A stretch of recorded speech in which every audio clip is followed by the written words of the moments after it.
Democrats are going to take the stage tonight in Des Moines for the final Democratic debate before the Iowa caucuses. Joining us now for a preview of tonight's debate, David Wessel, director of the Hutchins Center on Fiscal and Monetary Policy at Brookings, and James Pethokoukis, American Enterprise fellow and CNBC contributor. Do either of you gentlemen, and I'll start with you, David, do either of you gentlemen believe that Joe Biden is still not the presumptive nominee at this point? Is it totally up in the air at this point? Do you still think, David, he stayed stubbornly at the top, even now with, the second position has moved around. It's Bernie now, but it's still Biden at the top.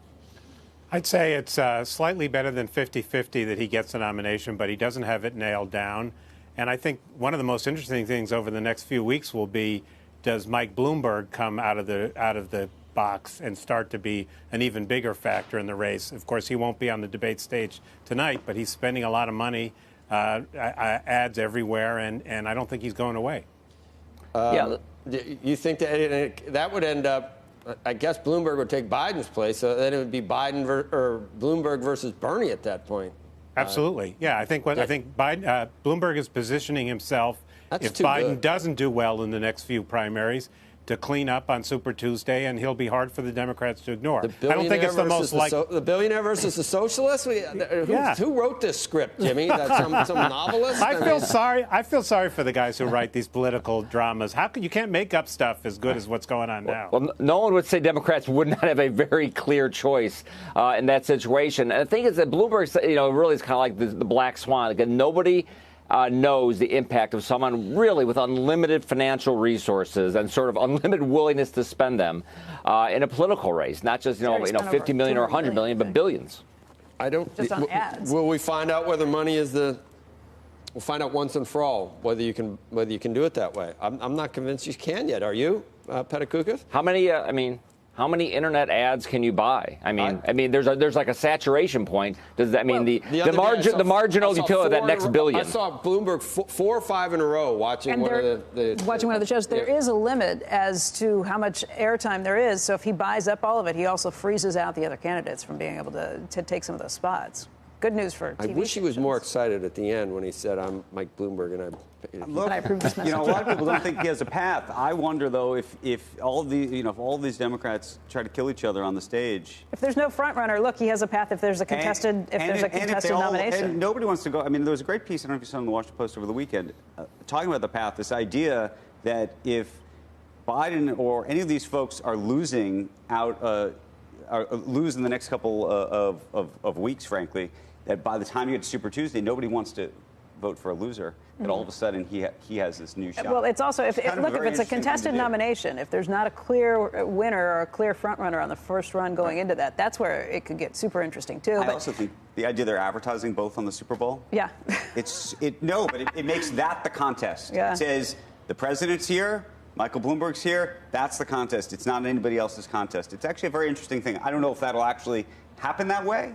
And I think there's lots of issues that make it very difficult for Mayor Bloomberg. But David, what I think is so interesting this time is that you could see Bernie Sanders and Elizabeth Warren go after each other on stage this time. To this point, they've kind of been, I was going to say comrades in arms, but they have been kind of on the same side and have been very courteous with each other. Do the gloves come off tonight? Yeah, I think they do. I think each of the candidates has to distinguish himself or herself to try and get an edge in Iowa. I think we're going to see the fault lines.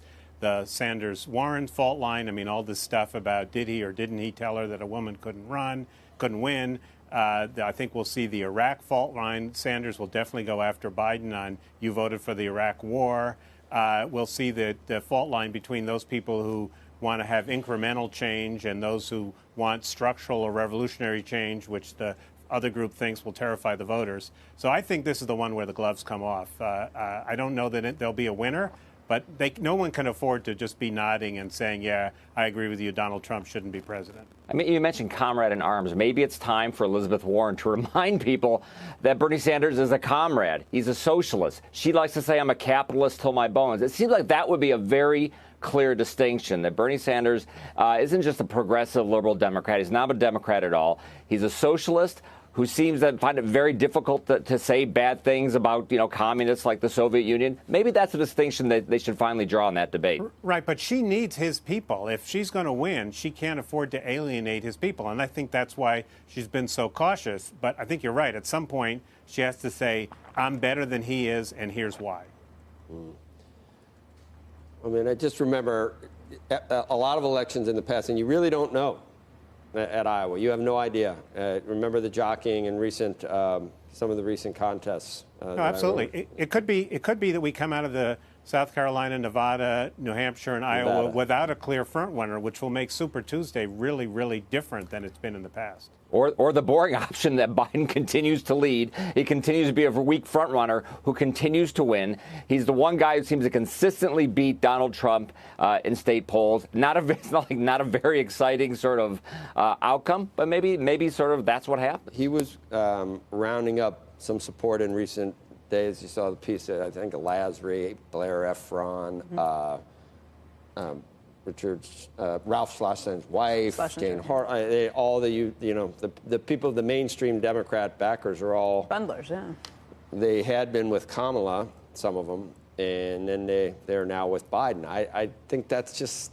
He's the default candidate, and unless it's Bloomberg, which I just can't imagine they'd run a billion. I agree with you. If you asked me if I had to put my money on one person right now, I wouldn't put a lot of money, but I'd put it on Biden. I totally agree with you. Listen, the most insane option isn't really Bernie Sanders. It's Mike Bloomberg sort of coming out of nowhere, not being any debates, being a billionaire in a party that seems to hate billionaires, spending billions. I mean, that would be like the wildest outcome. It happened to the Republicans last time around. Mm-hmm. So maybe we'll vote for Wild. The Republicans, the Republicans don't It was not somebody who came up through the ranks. But billionaires, supposedly all Republicans are money hungry, greedy. No, but I'm saying it wasn't somebody who came up through the ranks. I understand that. It's like an interesting but a billionaire in the way to blow up Republican the Party is different.